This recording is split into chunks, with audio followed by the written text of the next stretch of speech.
What's good, everybody? Peace and love. Back again.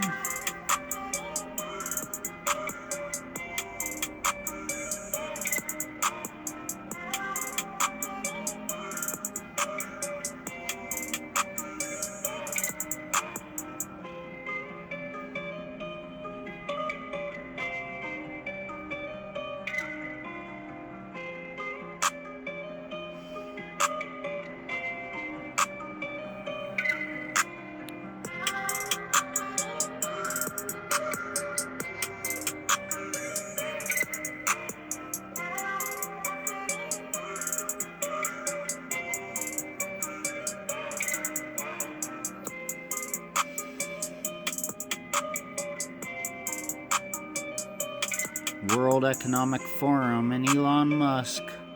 What has the World Economic Forum got in store for the future?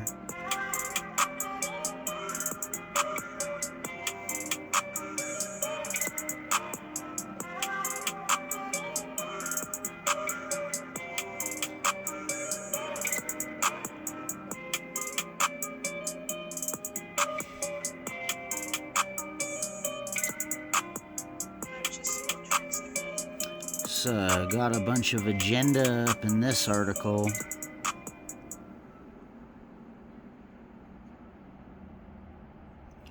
So this is kind of what I'm going to be getting at in this little video right quick.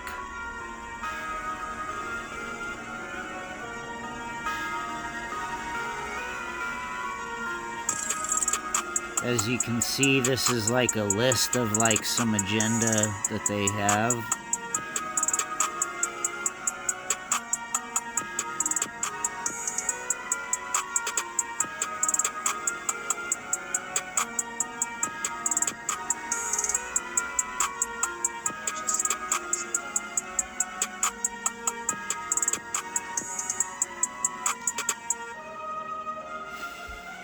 After a full year of major global events, the World Economic Forum has put forward the key takeaways for 2025.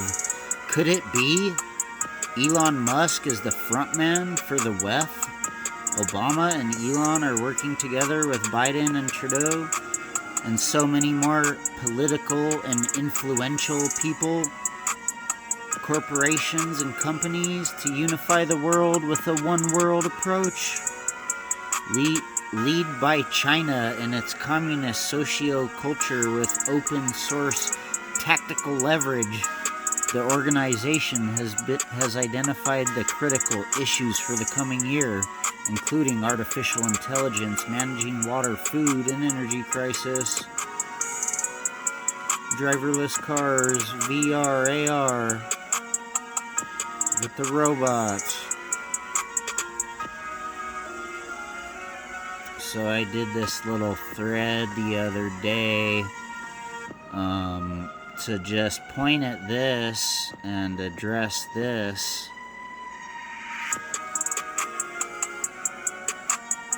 Which is pretty prevalent right now.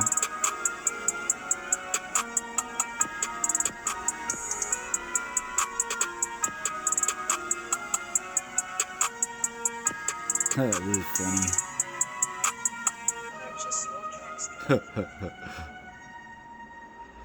Yeah, look at this one I found. These are all kind of like synced.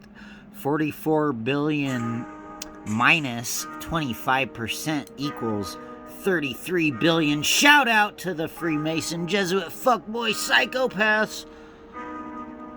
Yeah, this just unbelievable. Elon Musk wants to slash 44 billion Twitter deal by 25%. That's like old news though. This video's for this other post in here, but I figured I'd show these ones too real quick in this thread.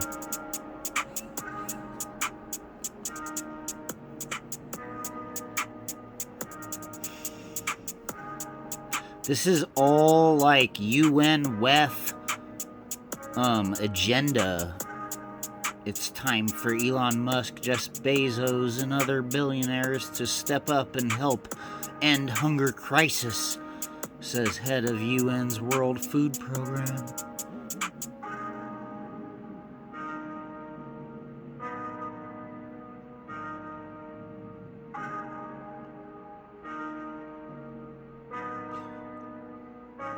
We only need from you 6 billion, Musk. Come on now. Just give it to the UN. They love you.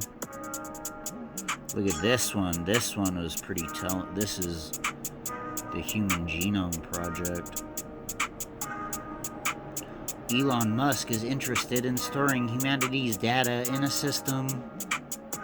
If you follow Canal Tech and the world of technology, you probably know that Elon Musk is a billionaire who wants to test the limits of science, and in the future he may develop a new project storing the DNA of all humanity in a computer system.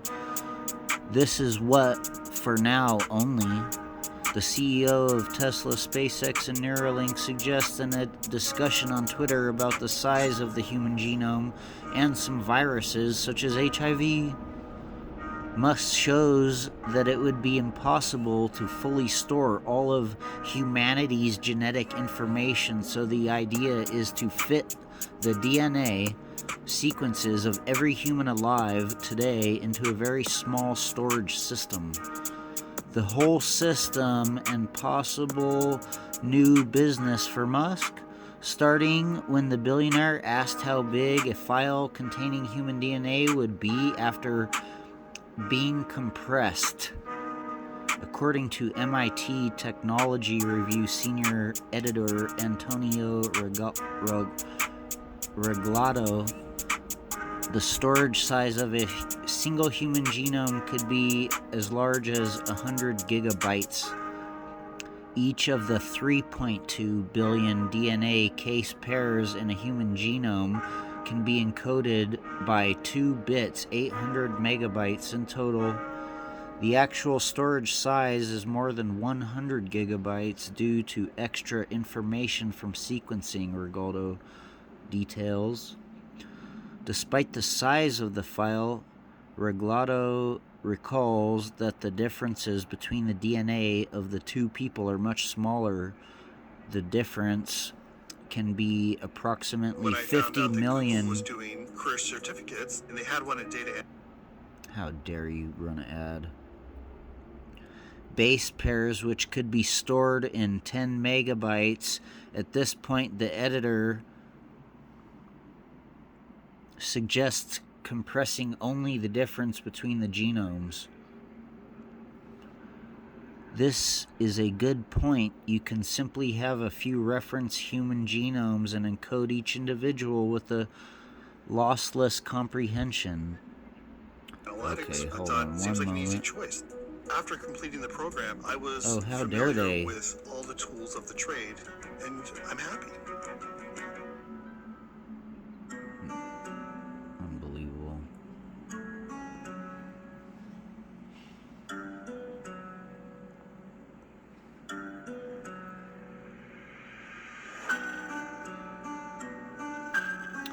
Delta Musk comments on the possibility of storing the entire human genome on a single platform.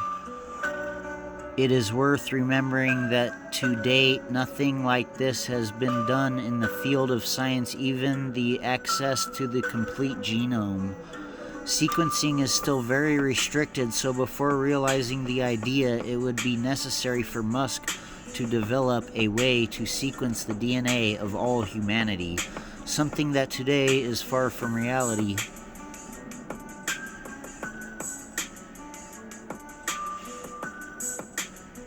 And there is actually a bunch of articles on this, so I put just a few of them on here so far.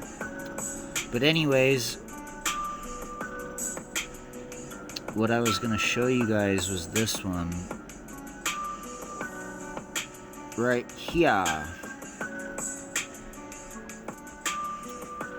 44.01 FTNWO. Carbon removal tech grabs Elon Musk's check. Spectrum, IEEE.org. And in my opinion, this article is so Orwellian that nobody's gonna touch this. I mean, if you guys bust this down and decodes, I would, that would make sense. But yeah, they would like not acknowledge this type of an article because it's like triple, quadruple, backwards Orwellian. So I'll show you guys. Carbon removal tech grabs Elon Musk's check. Millions poured into X Prize effort to pull CO2 out of the sky by Prachi Patel, 28th of May, 2022. Mission Zero 4401. London's Mission Zero Technologies has developed an energy-efficient way of capturing carbon dioxide from the atmosphere and sequestering it into a dominant rock, peridotite, of the upper Earth part of the Earth's mantle. Mission 0-44.101. Stretching across the north coast of Oman and the United Arab Emirates loom the vast jagged peaks of the Al-Hajar Mountains. This craggy outcrop are made mostly of rock called peridotite, which absorbs carbon dioxide from the air and turns it into solid materials. The mountains could store trillions of tons of human-made CO2 emissions, but the natural carbon mineralization process works at a glacial pace. London startup 4401 has found a way to speed it up. For this endeavor, 4401 is teaming up with another London startup, Mission Zero Technologies, which has developed an energy-efficient method to capture CO2 from the air called Project Hajar.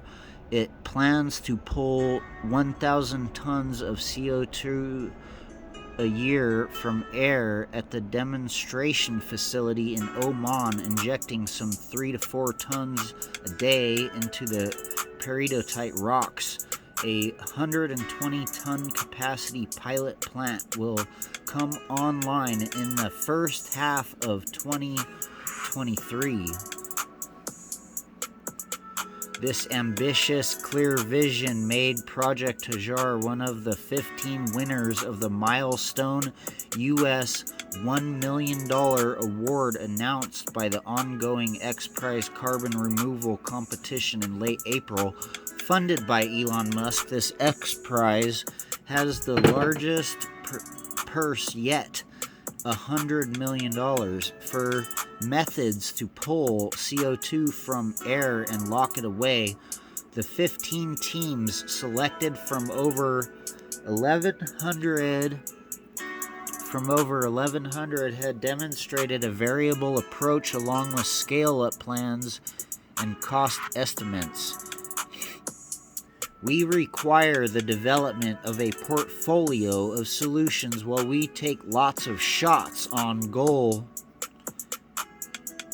Gaurav Sant, UCLA. Carbon removal is not to be confused with carbon capture as smokestacks pulling CO2 from air, where it's present at a very low concentration, is far more complex and costly.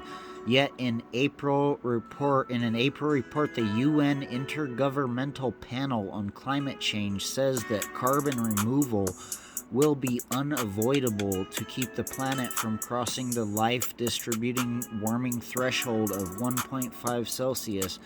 The decarbonizing method of gaining popularity with high-profile investors, including Musk, Bill Gates, and Google's parent company Alphabet, pouring millions into promising solutions.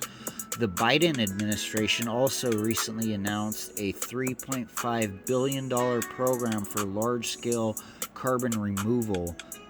The 15 award-winning approaches, including direct air capture DHC using chemicals, turning farm waste into charcoal and burying it, growing algae or kelp, Sorry to keep you waiting, but this is going to be worth it. We're getting a pool table and tweaking ocean pH to boost its natural capacity to soak up CO2.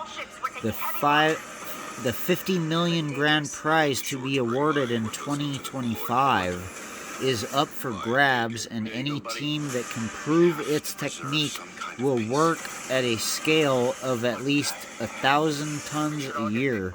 That immense scale, as well as what happens to the CO2. How dare you?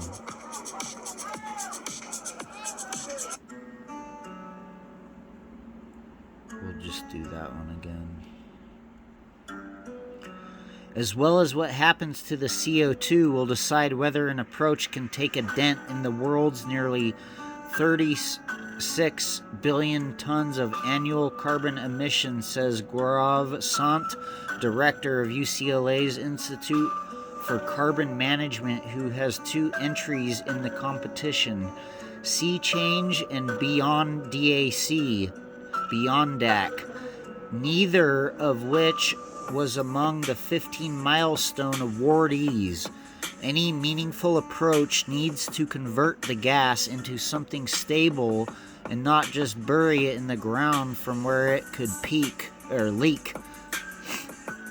Prizes are important because they provoke optimism, Sant says. We require the development of a portfolio of solutions while we take lots of shots on goal. At the same time, we need to be robust and thoughtful, both about the technology development but also the eventual fate of CO2. Not all 15 winners make the cut. With those 2 criteria, 5 projects, for instance, rely on land-based techniques like biomass-based power generation, farming algae plants, trees, or amending soil with charcoal from waste and limits them, says Christopher Jones, a chemical and biomolecular engineer who studies carbon capture at the Georgia Institute of Technology. These approaches are low cost at under $100 per ton of captured CO2, but there's only so much land change you could make to capture a significant amount, he says. We need to capture 10 gigatons per year for negative emissions by 2060. Land biomass approaches only scale to a few gigatons. Of known carbon removal techniques, 2 hold the most promise, he says, citing a new National Academies report. One is DAC and the other is carbon mineralization. Nothing prevents us from scaling these up to 10 gigatons per year scale needed aside from a commitment, coordination, and cooperation. We thought the 2 things that are most important to really make a difference are cost and scale. It's not the efficiency of the process. Direct air has taken off already, with about 20 projects underway around the world which rely on large fans to suck CO2 from air using liquid or solid materials which are not cheap, and then heating the mixture by burning gas and remove CO2 and regenerate the absorbing material. The downside of DAC is high fossil fuel energy used and cost.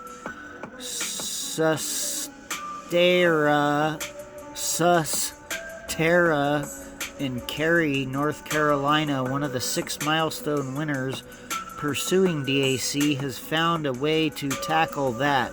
Chief Technology Officer Raghuber Gupta worked for 2 decades on carbon capture at power plants and industrial plants. The one big thing we have that may not others have is practical experience of scaling up the technology to 1,000 tons a day carbon capture, he says. Well, the background, when we looked at CO2 removal from air, we thought the only thing that are important to really make a difference are cost and scale. It's not the efficiency of the process. Susterra uses cheap sodium carbonate to absorb CO2. It costs the material on a high surface area ceramic scaffold used in catalytic converters. The high surface area increases access to the sorbent and increases CO2 absorption rate significantly, Gupta says. The energy advantage comes from using electricity instead of heat to separate the CO2 and regenerate the sorbent. More specifically, Susterra uses joule heating, in which passing an electric current through a conductor produces heat. Along with the sodium carbonate, the ceramic support contains conducting materials such as carbon nanotubes. Electricity, which can be renewable locally, heats the sorbent and triggers CO2 release. At full scale, Susterra's system should be able to capture over 3,000 tons a day of CO2 at under $100 a ton. For now, says Gupta, 1 ton day facility being built at the company's R&D site in Research Triangle Park, North Carolina, should be ready by the end of next year. While Susterra focuses on making DAC cheap, Project Hajar's promise lies in marrying DAC with permanent carbon storage via mineralization. First project partner, Mission Zero Technologies, uses solvents to capture CO2 from air blown through a tower. When an electrochemical cell separates the CO2, the process takes a third of the energy in conventional thermal separation. It works fully with existing materials and chemicals off the shelf, says Mission Zero co-founder Shiladitya Ghosh. Both the cooling tower and the electrochemical cell technologies are ubiquitous around the world, so the manufacturing systems are established and available. When the startup 4401 mixes the CO2 with water and injects it via engineered boreholes into the peridotite rocks from carbonate minerals, we accelerate the reaction by creating physical and chemical characteristics to catalyze it in such pressure, temperature, and alkalinity based in the surface, says company founder Karan Kimiji. Like its partner 4401 also uses off-the-shelf equipment from the oil and gas sector. I find beauty in that, Kimiji says. Being able to connect with employers through the platform was their support that I needed. Come on, let me skip this crap. Serious?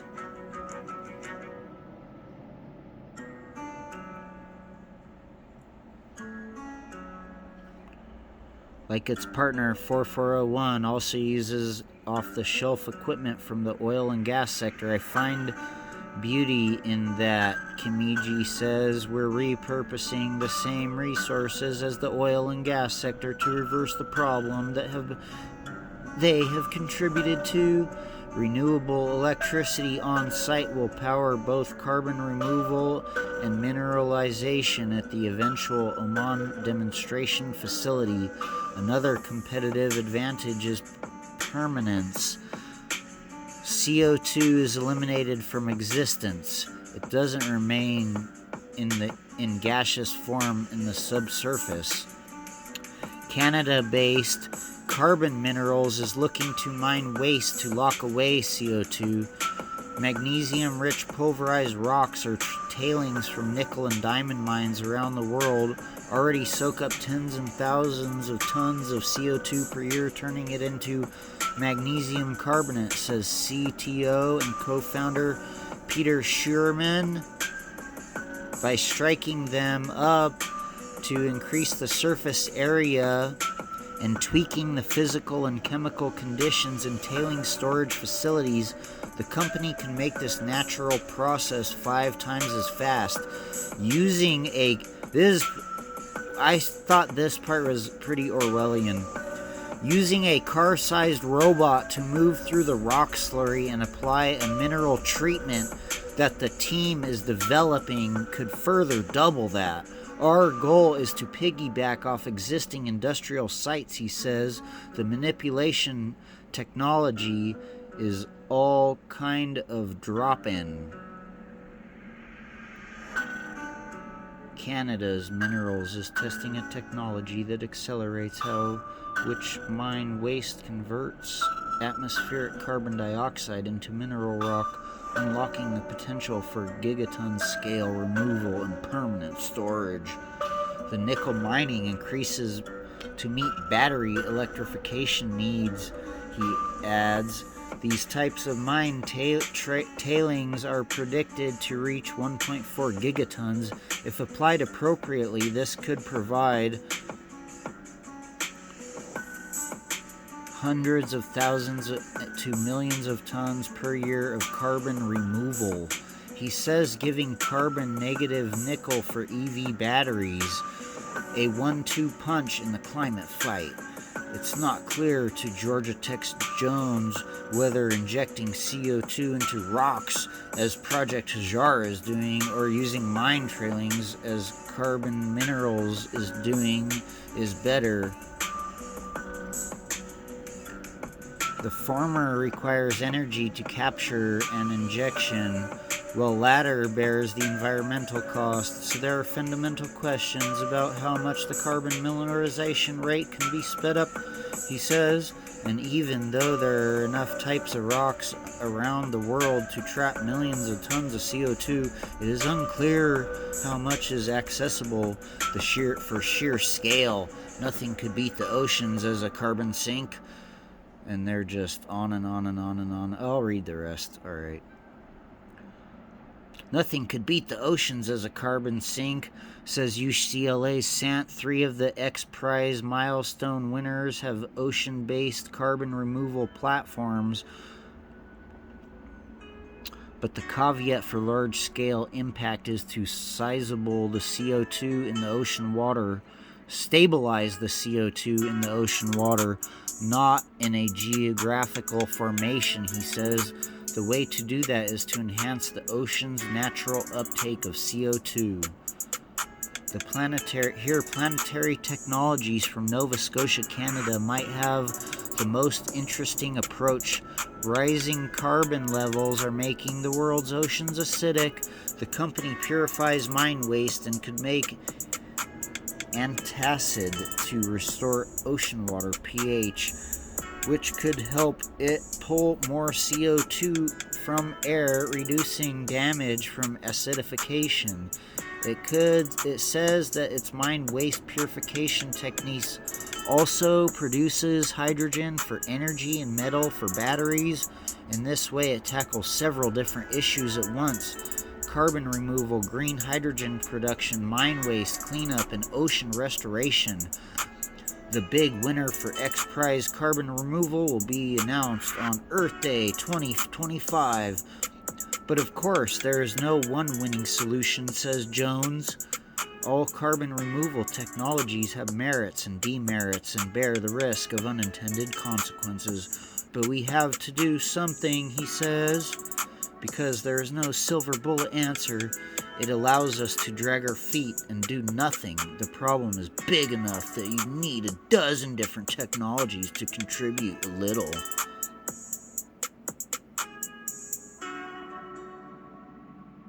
Scientist says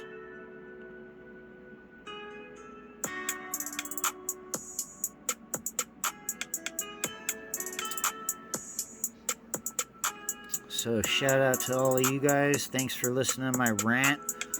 And go ahead and 4401 and F the New World Order.